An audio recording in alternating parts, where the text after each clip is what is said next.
attacks on supply chains have made life really difficult. A lot of these ransomware attacks and nation state attacks are rippling down through 2 or 3 providers before they hit the target. And, once the target is hit,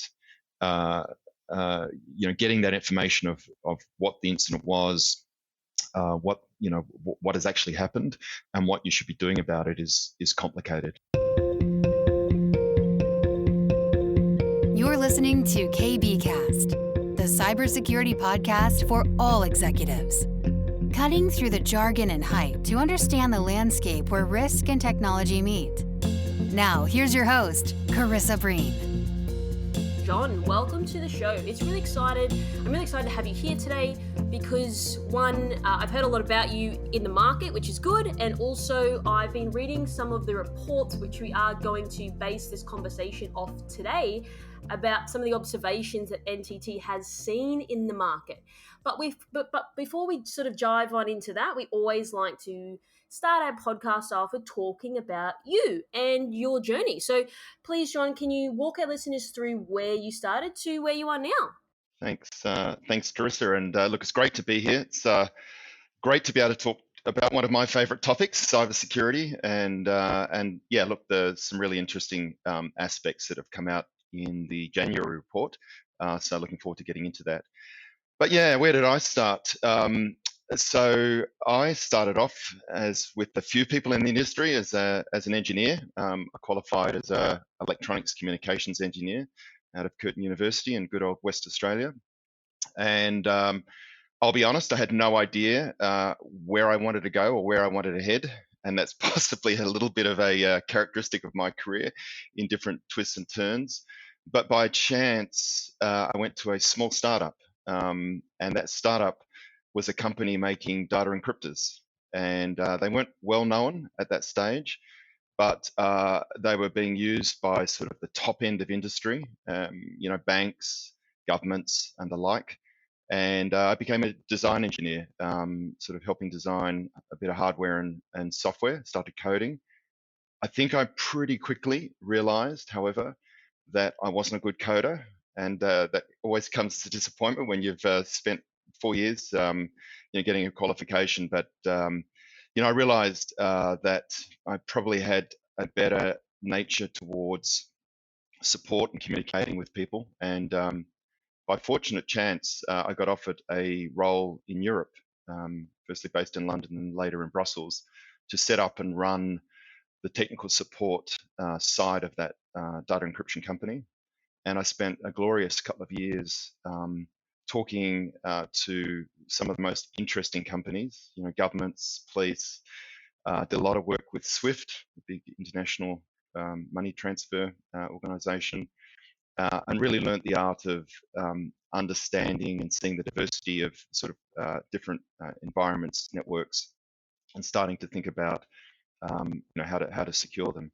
At that stage, obviously, cybersecurity wasn't even a word. But we were, I think I was getting a sense of how important security was to the way that the world actually needed to work. Eventually came back to Australia and was convinced to leave sunny West Australia and actually end up in Canberra. And I think I was probably conned initially. Canberra wasn't necessarily the most desirable city to move to. But some 25 years later, I've grown to very much love it. And I took up a role to start providing IT services and the likes to government agencies. And I really got to understand then, I think, what kind of some of the real threats that were actually being faced and tackled and developing in the world. Government agencies such as defence and that are obviously at the pointy end of that side. And I did have an interesting couple of years, perhaps working on the more sensitive side and learning a bit more about threat actors, nation-state threat actors and the likes. But after a while, I think I started feeling that yearning and a gap in my career because I just didn't really understand how to relate at more senior levels in organizations. And I actually started doing some courses in finance and business management, I think with the intuitive understanding that I needed to understand that language as well. And I sort of very much enjoyed that, picking up those kind of very, different skills. And from there, I actually became a partner in one of the big four in EY, and learned how to communicate at a risk level, risk assurance and sort of setting strategy, and had a great time with government and actually broader industry. And then eventually I came, to where I sit now, which is, I think I always missed that high technology, high client touch. And so my role currently is as the Senior Director for Cybersecurity for NTT. Originally it was Dimension Data when I first joined. Is very much, about understanding the strategy, the direction of a business, understanding what's important. And so now I talk more in terms of business reliability, business resilience, and perhaps, the underlying trust layer, and then sort of helping connect the technology side into it. And that is ever a challenge, but ever, a sort of a wonderful experience in terms of providing services into our customer base. Wow, great journey. You've obviously had a lot of experience across the globe. One of the things that I sort of want to just zoom in that you sort of touched on, John, which I found interesting because, I mean, if you look at the premise of why I do this podcast, it's really dedicated to senior executives and for people perhaps that aren't necessarily in a cyber or IT or a CIO, CTO type of role, right? Because it's part of everyone's remit to understand security. So talk to me a little bit more about when you said how to relate at the senior level, because a lot of guests that I've spoken to talk about this, people I speak to in the market, but I still feel there is still quite a big dissonance between understanding what are the key sort of drivers that are going to get people that are perhaps not in the tech or security realm to really understand the importance of it.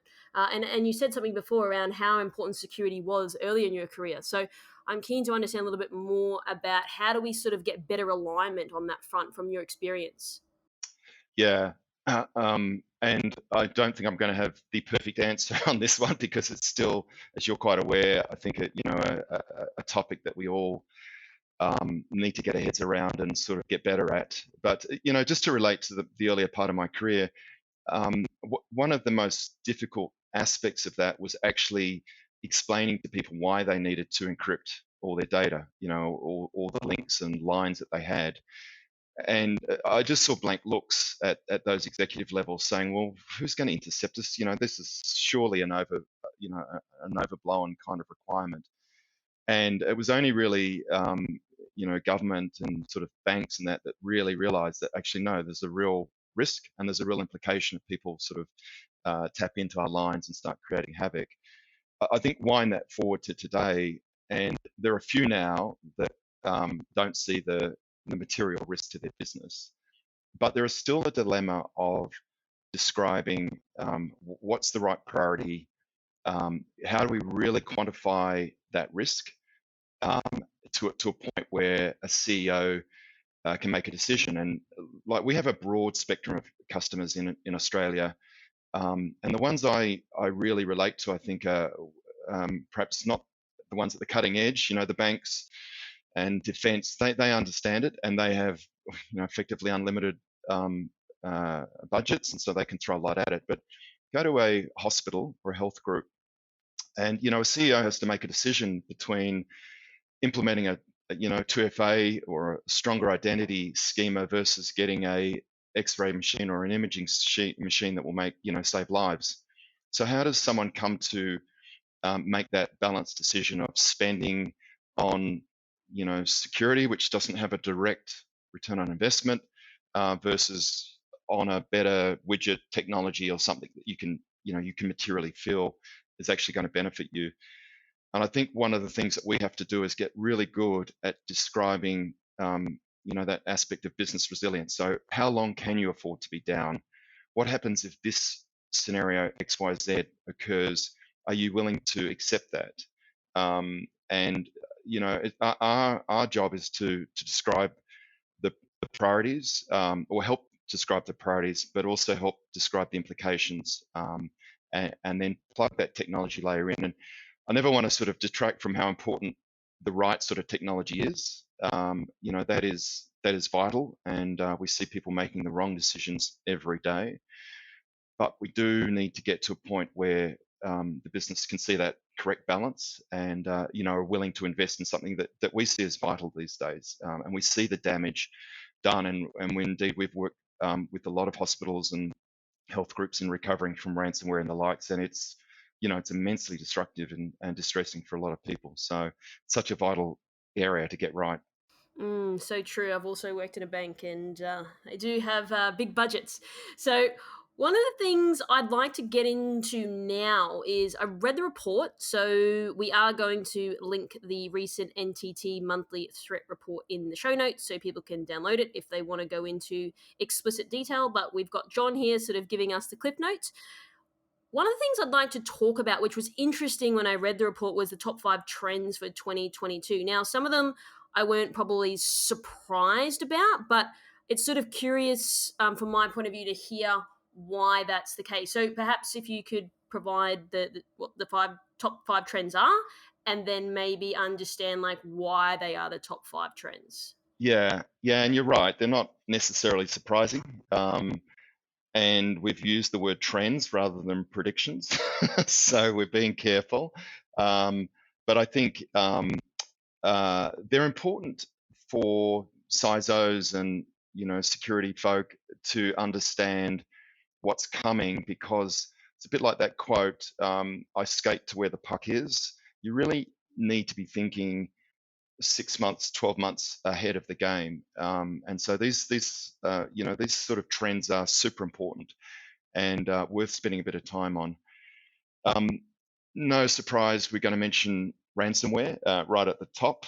It's I think the title in the report is it's a lucrative business. Well, no kidding.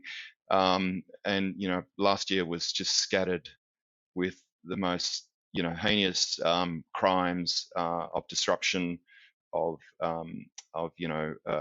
payments going out from all sorts of from every industry basically that's connected to the internet. I think what we're seeing this year is some really interesting things turning up. One is that we have seen a little bit of action by law enforcement, and we'll talk a bit about that I think a bit later on, but even in jurisdictions that were hard to get at, such as Russia, we've seen more recently some action by law enforcement to start to curtail ransomware. And what we think is going to happen from that is, it's such a lucrative business that it won't stop, quite clearly. But we expect to see actually some of the ransoms going up. So we'll get the more serious players, because at the moment we've got everyone. It's such a industrialized system that the fish and chip shop down the road could literally become a ransomware gang with very little training. So I think what we are going to see is the real specialists that have become really effective at intruding, going through the very subtle sequences of setting up ransomware traps, from exfiltrating the data, and now we've even seen adding DDoS into the equation to up the ante. We're really going to see some significant ransomware events with quite significant demands occurring on the business. And sadly, I think we'll see some decrease of the general noise, but an increase at the bigger end of town on that front. And so, would you have to talk about the other ones as well? Yeah, so the other ones, hardening of the insurance market. If you're a bit of a glutton for punishment, you'd feel a little sorry for the insurance companies. I think they had a great time in the first couple of years offering cyber insurance and not really having to pay out much. And then that worm turned, and suddenly we see so many organizations putting claims in on the insurance that they had. Of course, we're seeing some battling out in the courts at the moment. And I think we're seeing an evolution and a maturity of the insurance industry. No board will accept, I think, an organization not having insurance to cover what's, their top one or two threats to their business. So it's necessary. But we're definitely seeing the insurance companies, being much more prescriptive about how and what they insure and their demands on the business in return. So, and this is a positive thing, they are really tightening the screws, I think, on an organisation to ensure that they do all the cyber hygiene that is necessary, to prevent the event in the first place. So I think we're definitely seeing a maturing, and I think there'll be some interesting announcements this year from key insurers. But my advice to any company looking at it is read the exclusions, because they're the things you've got to really think about. And often recovery is more costly than most people think about, and often that is not covered. The next one, which is very topical in Australia at the moment, is incident reporting requirements. So this is the requirement to report if a breach has occurred. And if you go to the government websites around incidents that have been reported, you'll notice a distinct lack of reporting around ransomware and other events. So in Australia, we have the privacy regulations, and if a privacy breach has occurred, you have to report that, and that gets, that gets publicised. But a breach as such is a bit arbitrary. And what we're seeing now is government starting to put some regulations in this front. And most people, I think, would be aware of the critical infrastructure regulations. The first one has been passed by law already in Australia, and that defines now, I think it's about 11 categories of companies that sit in what we define as critical infrastructure. And it's everything from hospitals to retail to banking to transport, and so on. And the first set of laws that are passed have a requirement to report a breach. And the definition of a breach is if it's material. So, the laws have a bit of fun with that one. But you have to report verbally at least within 12 hours. So that means if a hospital, which is deemed critical infrastructure, has an incursion, someone has to get on the phone to the Australian Cybersecurity Centre and actually tell them that we've detected a breach. And then they have to send a report within the next 72 hours, a written report. Now, this will occur with pretty well every major company and organisation in Australia, and indeed this requirement's it's being debated in the US at the moment and other places. What this really means is number one priority for an organisation is cyber hygiene. Get your basics right. Get your basics right. Get your basics right. Get your people right. Train. But I think the third sort of priority for organisations will have to be that ability to detect and report. So logging, technologies that can detect a breach, hopefully stop it, but at least detect it, and logs that you can go back in on and actually discover what's happened. And we see this third one is lacking quite frequently in companies, and I think it's not an option really going forward. Just quickly, the last two, the need for crypto agility. I could certainly talk about this one for hours, but I won't.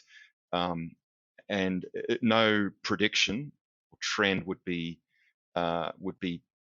able to not mention the impact of quantum and quantum computing on the world and particularly on cybersecurity.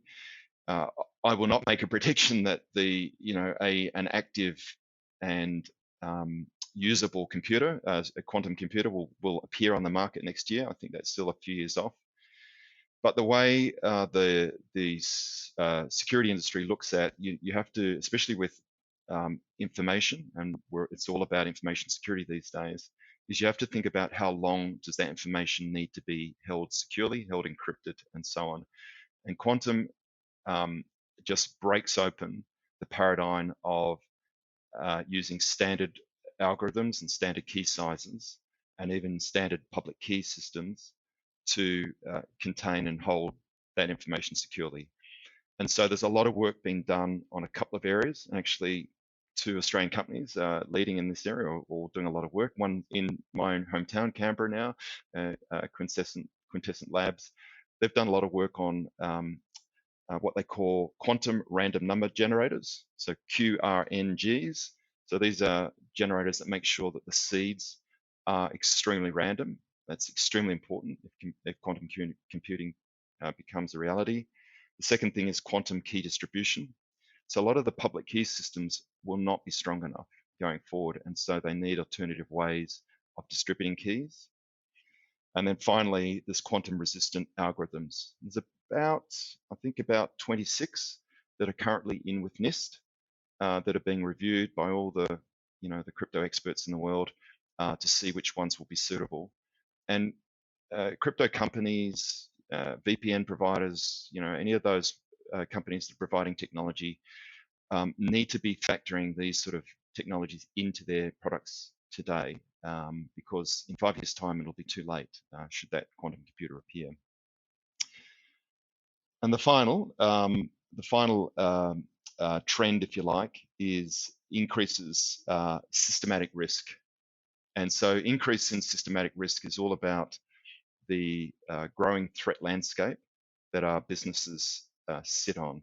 And I think we couldn't go much further than the impact of COVID on how a business operates. You and I are seamlessly sitting at home half the time, and sometimes in the office, maybe in the office in the future. And you have to feel sorry for the security teams that have to keep evolving their security operating models to deal with these rapidly changing environments. And actually, we saw this at the beginning of COVID. Some organizations adapted very well. They'd sort of started going down that SASE or zero trust architecture before COVID, and they pretty well seamlessly kept operating. And I don't think we saw a dissolution or a reduction in their security layers. Others, perhaps companies that were highly reliant on VPN and sort of point-to-point connections, I mean, they just struggled. And then we saw sort of evolving threats starting to target things like the routers at home. And actually, this is still going on as we speak, and other devices connected to the home environment. So that need to skate where the puck is, to be 6-12 months ahead, is so important for the security teams. And they sort of have to be predicting where their business is going to be in 12 months' time. Who are we going to acquire? How are we going to operate? And what sort of technologies will allow us to function securely, meet all the compliance requirements, and not sort of break the bank in the scheme of things. So that's the 5. We see, there's obviously a lot more trends than that we talk about, but I think they're probably important ones for anyone to sort of get their head around and really think a bit about them. Great synopsis on the trends. The crypto agility definitely could be its own episode just on that. That was super interesting, the stuff that you're covering off. Some of the things that stood out for me from a practical point of view, because I've sort of worked in this space, especially on the reporting side of it. Now, you touched on the incident reporting. Obviously, someone within the organization, within 12 hours, with those categories of the critical infrastructure, have to say, we've got a breach, and then deliver a report within 72 hours. Now, to really press on that point, I've done reporting. It's stressful. You get you've got 50 people delivering your information. You got to synthesize this. Is this the right guy that I'm getting the information from? Because other people have different versions of the story. Do you believe 72 hours seems unreasonable? So it depends who I'm talking to. The answer is no. You have to look at the objectives of this particular regulation, and the objectives are that the government, and specifically the ACSC, really wants to get ahead of the game and be able to provide assistance if needed. And keep in mind, this 72-hour requirement is a requirement on critical infrastructure. So if you've been deemed critical infrastructure, you could have a material impact on society if you are down. And you only have to think of the Colonial Pipe incident to think of how quickly things can, get bad when one of these, service providers goes out. So I think 72 hours, I mean, it is tough. What it means is that your incident response plan and your crisis management plan, I mean, you cannot be doing that, post the event. And I say that a bit thickly, but we see it a lot. They pull out a plan that was written 5 years ago that have 5 bullet points on it. It's just incident response needs to be a well-oiled, well thought through, well practiced, and regularly visited procedure. and providing the report and having the technology to be able to actually tell you what you need to do is super important. And I think, to your point, it is really hard to get the information. And I'm not going to kid you by saying, you can just go in as a consultant and actually just sort of figure it out for people, because as we've seen more recently, attacks on supply chains have made life really difficult. A lot of these ransomware attacks and nation state attacks are rippling down through 2 or 3 providers before they hit the target. And, once the target is hit, uh, getting that information of what the incident was, what has actually happened, and what you should be doing about it is complicated. And we saw that just recently in Australia when the payment company was hit by ransomware, and we had downstream clients coming to us saying, "What do we do? Do we shut the firewalls? Do we go into some emergency mode?" And they were really scrambling to think about what the downstream impact was. So it's a yes or no answer, I'm afraid. It's a tricky one, but I think that's the world we're going to live in. We have to get quick and efficient at reporting. Yeah, I totally hear your point of view. I mean, if I think Woolworths is in that category, isn't it? Retailer. So, something what those guys go down, there's going to be hangry people all over the country. They can't they can't use FBOS terminals or whatever it may be. Yeah. Totally understand. I guess really from my perspective, it's more so if I put my security hat on and working in this function historically, it's more about the quality of the information. And it's like maybe we're rushing to it. And then if you say the wrong thing in the report because you didn't have the data points by 72 hours, perhaps it might be premature to make a statement or a claim because you don't have all the answers. And therefore, perhaps we are being led down the wrong path because it hasn't given enough time to really see it through to understand and dissect the incident.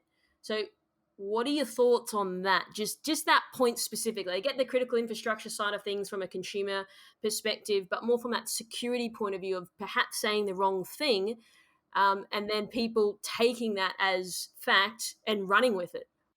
Yeah, look, it's a very, very valid point. And we see it in the press all the time. XYZ company hit by ransomware. Is it, XYZ company or country that's done it? And there's all this speculation. And weeks or months later, you find out the true story, and so do they, because it takes a long time sometimes to investigate.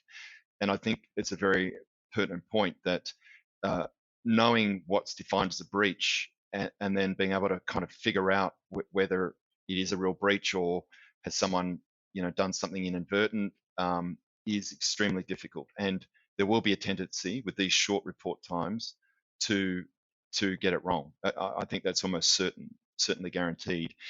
But I think we have to keep in mind that the government has realised that communicating and threat sharing is one of the key tools that we can use to prevent problems, or at least get around them quicker and recover quicker. And so I think you have to look at the purpose of some of these regulations, because there's another one in there that's controversial as well, which is what they call assistance rights. So in theory, ASD could come in and assist a company in dealing with the threat.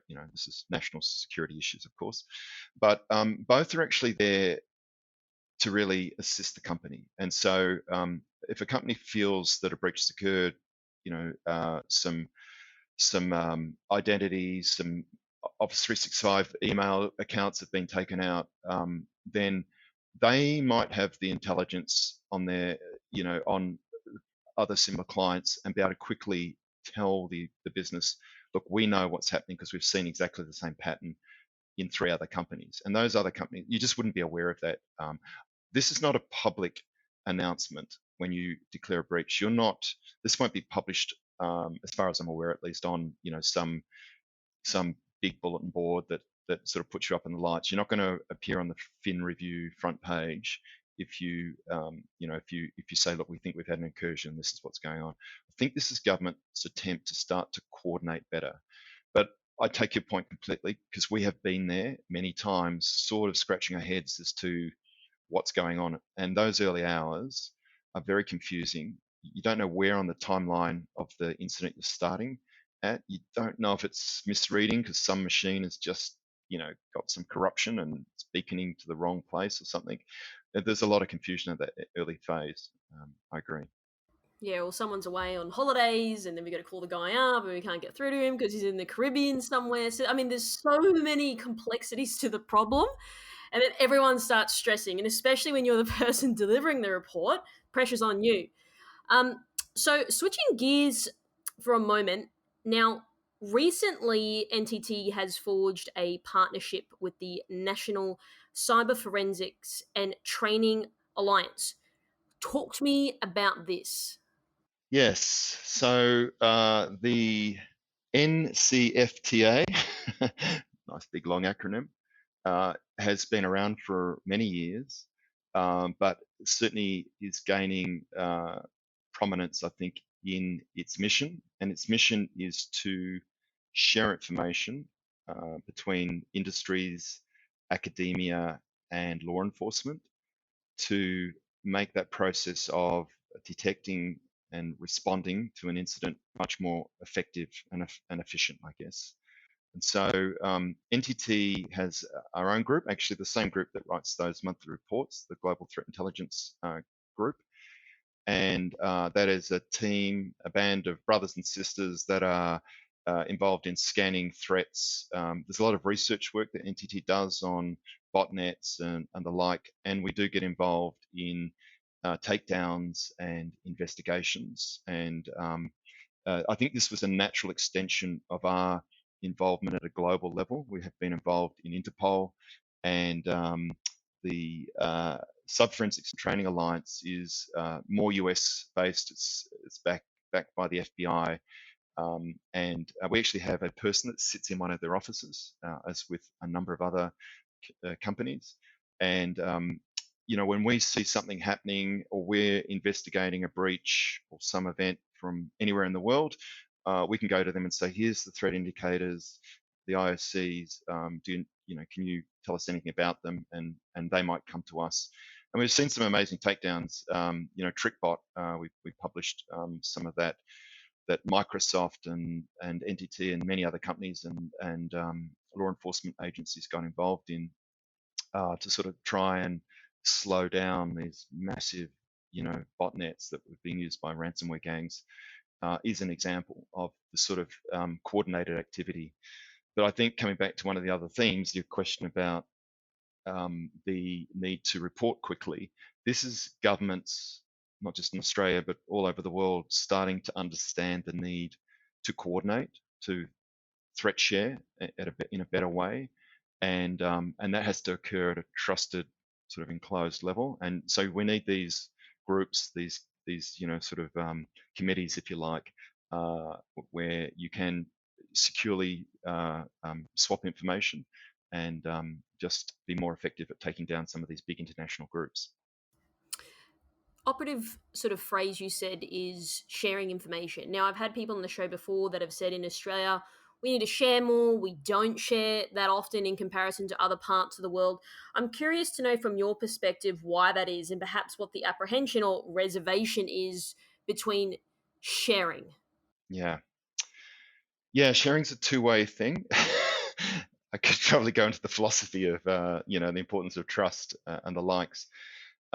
Look, I think every country is a bit different. I think when you hear those comments, you are coming across a natural barrier that has existed in a lot of countries, including Australia. And, the ASDs and the Australian Cybersecurity Centres, they have to tread a fine line between the classified end of the world. So that's, for us, the connection into the Five Eyes world and the commercial world. And intelligence, as they will tell you from 100 years ago, 1,000 years ago, is a aspect of a superpower that can give, an organization a real leg up in terms of defeating the adversary. And so I think there's been a natural reluctance from government to share indicators that might display capability. And, that's been demonstrated also by people like the NSA and the likes as well. But they have been dragged out a little bit into the open air, and I think the Australian Cybersecurity Centre is a great example of an attempt by government to coordinate better with industry to share more intelligence. And every state has a branch now, and you can listen in on findings from them. There are more sensitive parts of that you can swap more, higher levels of intelligence, and certainly we're involved in that, as many others are. So I think, it's a delicate balance in threat sharing, but we are seeing more and more of that, and indeed the National Cyber Forensics and Training Alliance is yet another example of this attempt to get closer between the players that can actually make a difference. What about in Australia? Do you still see that there is that apprehension towards sharing? I mean, if you look globally, I can understand things are classified, and of course, people are not just going to air everything out, which is understandable. But what about within our own nation? I still believe there is still this lack of helping one another. And I'm curious to know why. We're a small nation, we should be banding together, and I feel there is sort of a lot of these independent silos and everyone wants to operate independently. Yeah, yeah. Look, I wouldn't disagree with you there, and I think it's a complicated answer. Some of it definitely is commercial. There's probably commercial barriers between one vendor and another, because that's their livelihoods based on how quick and fast and efficient they can detect and defend against some aspect. Government has been less mature, has had its own sort of club, if you like, and that's been difficult to access.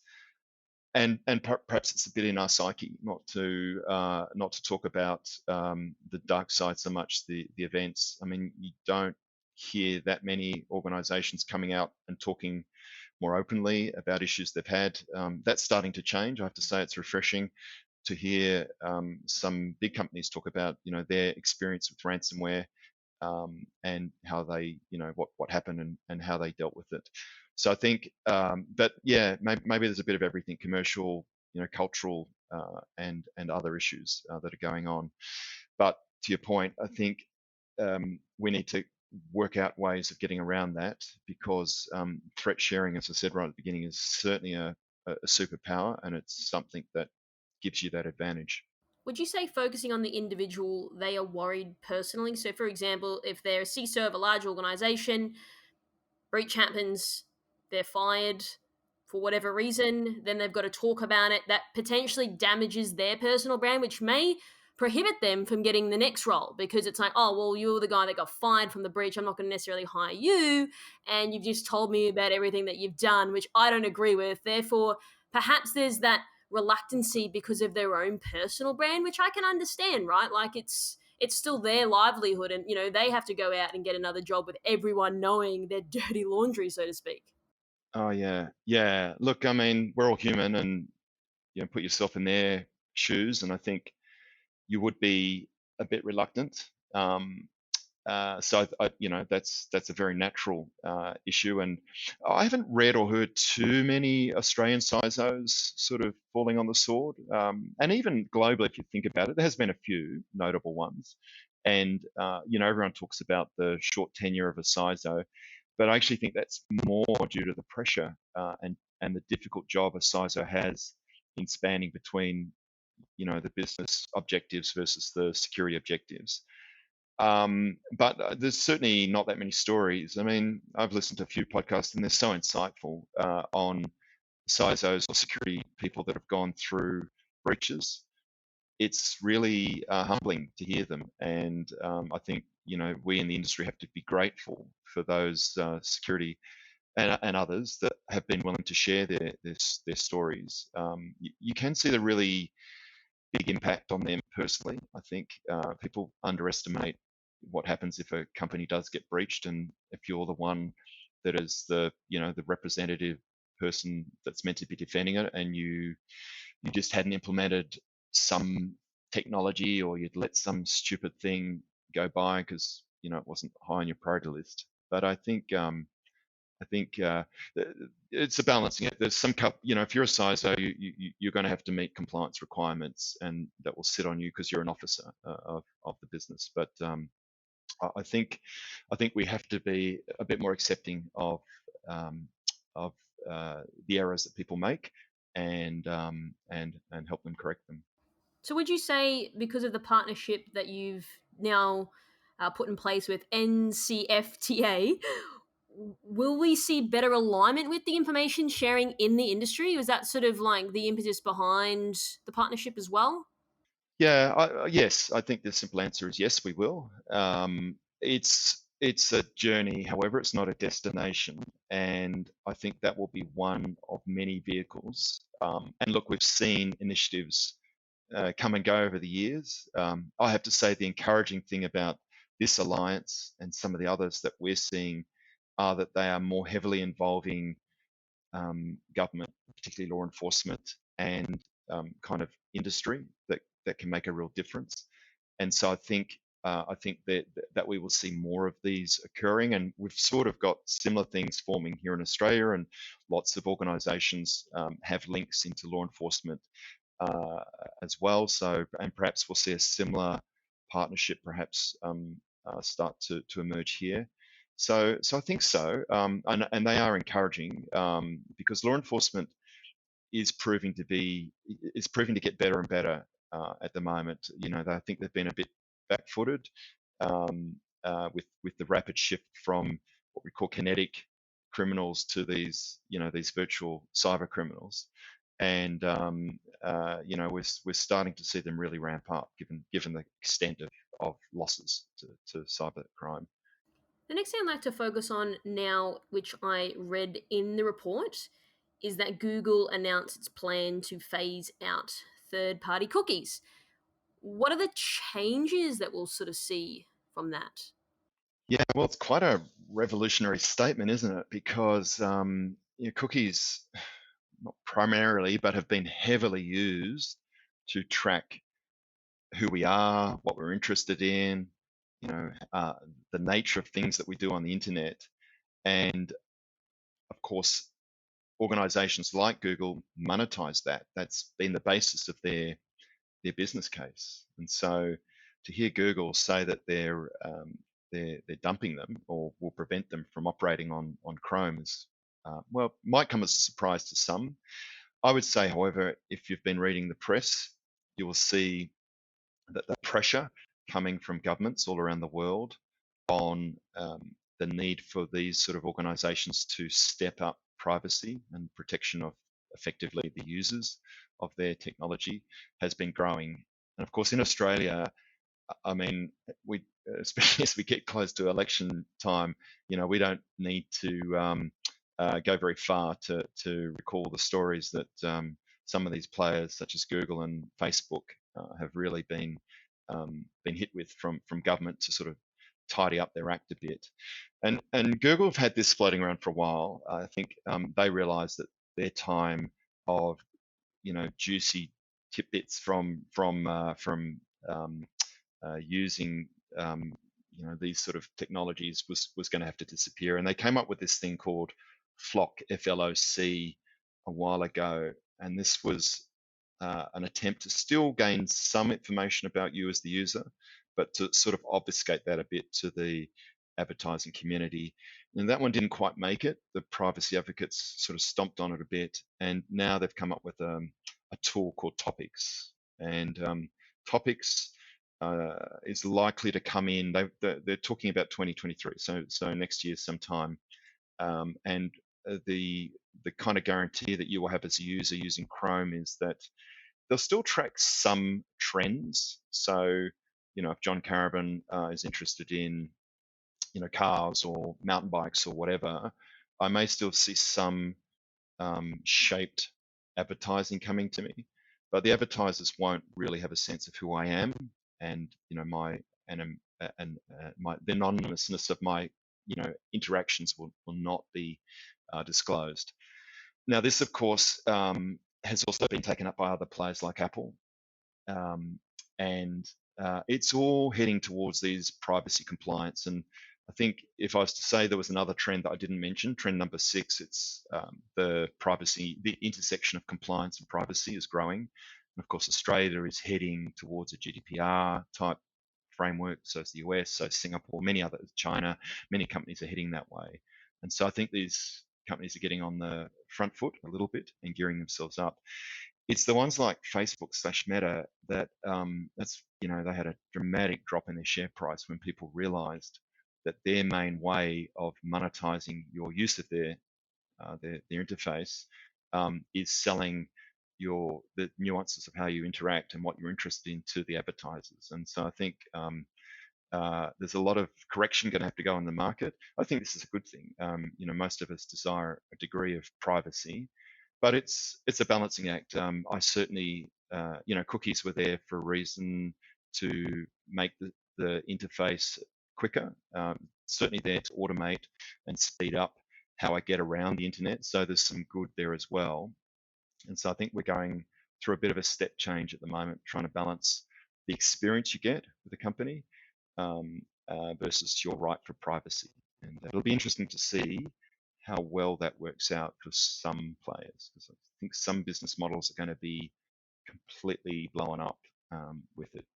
Yeah, it's a double-edged sword for me. Obviously, I'm in that marketing, advertising space. But there's always workarounds. But I guess from a security perspective, I get it. Of course, it's an obvious answer. Would you sort of say, though, because of this shift, it will sort of even out the playing field a little bit more, right? Because, I mean, you've got these big advertisers, they've got big dollars, they put more money into Facebook advertising because they know that they can hone in on, in inverted commas, like John Karabin. They know everything about you now. So I guess perhaps if we zoom out, it's definitely going to provide like potential smaller players to get a piece of that pie, other than the big dogs is coming in and just taking the whole pie, so to speak. Yeah, I can see it in both sides. I mean, I think you're right. An organization with massive budgets for advertising can, saturate the experience and just have banners everywhere versus perhaps a small niche player like a local winery or whatever, just targeting the local region and not having to spend those huge amounts of dollars on it. So I can see a sort of a bit of to and froing, and I suspect, like a lot of things, we as the consumer will get a bit of a choice. I mean, I don't completely mind having a bit of a profile because I have particular interests and it sort of helps me. And I feel conflicted every time I use Google search, for example, because I know it's catering to me, it's influencing me a little bit by showing me what it wants to show versus perhaps just the bigger spectrum of things. That does save time for me, however, and but I've just got to be aware of it. So I think, like everything, buyer beware. I think we as users, and probably my advice to the younger generations is that don't trust, and this is coming from a security person, so not surprising, but don't trust what you're getting. Don't trust the news, the information, the adverts that you're getting. You have to do some lateral, left, right sort of scanning of information sources on the internet, because I think even with these mechanisms to protect your privacy, one of the future trends, AI, machine learning, and that, they're just really clever algorithms that can twist and turn and obfuscate information and messaging, and it's beholden of our intellects to delve a little bit deeper, ask that extra question, be a little bit of a doubting Thomas, and come up with a sort of a balanced view, or product or whatever value we get. I agree with you. I don't mind getting targeted advertising. I mean, I don't really want to look at ads that aren't relevant to me at all. So I do have some sort of agreement on that front. I'd like to sort of close with, can you talk through the innovation that will be reborn and is on the horizon? I mean, you sort of touched on it in the report, the report touched on it, but I'm keen to hear from your perspective. I mean, we've spoken about a lot of things here today, and I did want to go into a little bit more detail, but obviously time is valuable. So I'm keen to sort of maybe just hear from your point of view what's sort of going to happen in the future. Yeah. Well, I'm going to give you a hint. I'm a great believer of the impact of convergent technologies. So, and most of us would know at least of some of the impacts of that, and everyone references the iPhone as a great example of a pivot point, perhaps in our recent history, where Mr. Jobs and his team came up with the great idea of putting music and internet, into a beautiful graphical interface on a phone. And I still have, penned up in my shed a BlackBerry, which I love dearly with the keyboard, but was just like dumb, And iPhones are an example. We needed a few things to happen. Really, we needed a cloud environment to be available.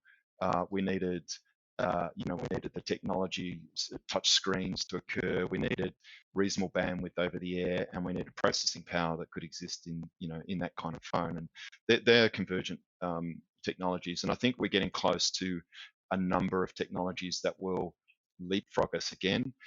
Couldn't go past mentioning AI, artificial intelligence, and machine learning in our industry, security.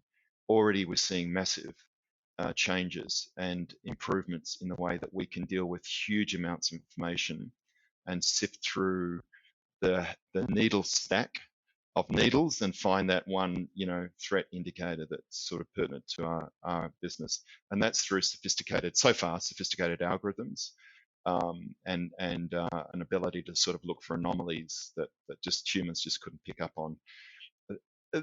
The AI story, depends on who you talk to, but I think AI is that next level of intelligence that gives all sorts of capabilities.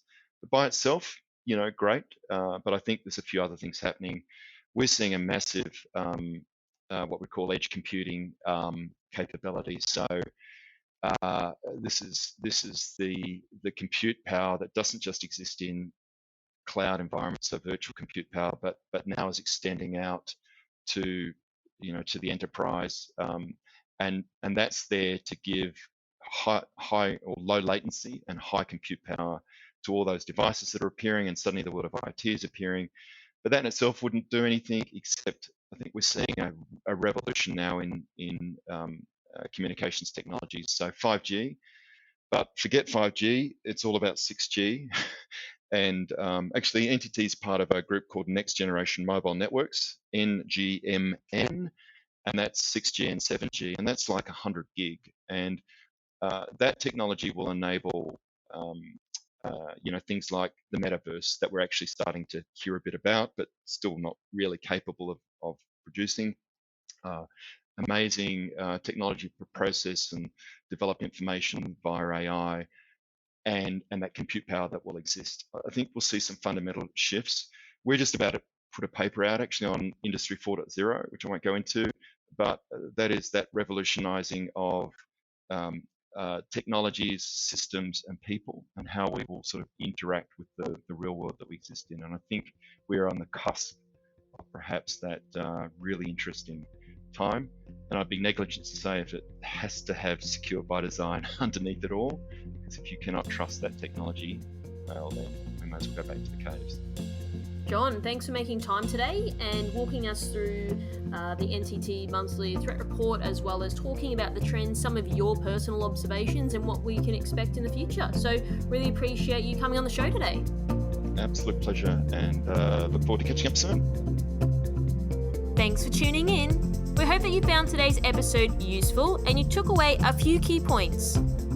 Don't forget to subscribe to our podcast to get our latest episodes. If you'd like to find out how KBI can help grow your cyber business, then please head over to kbi.digital. This podcast was brought to you by KBI.media, the voice of cyber.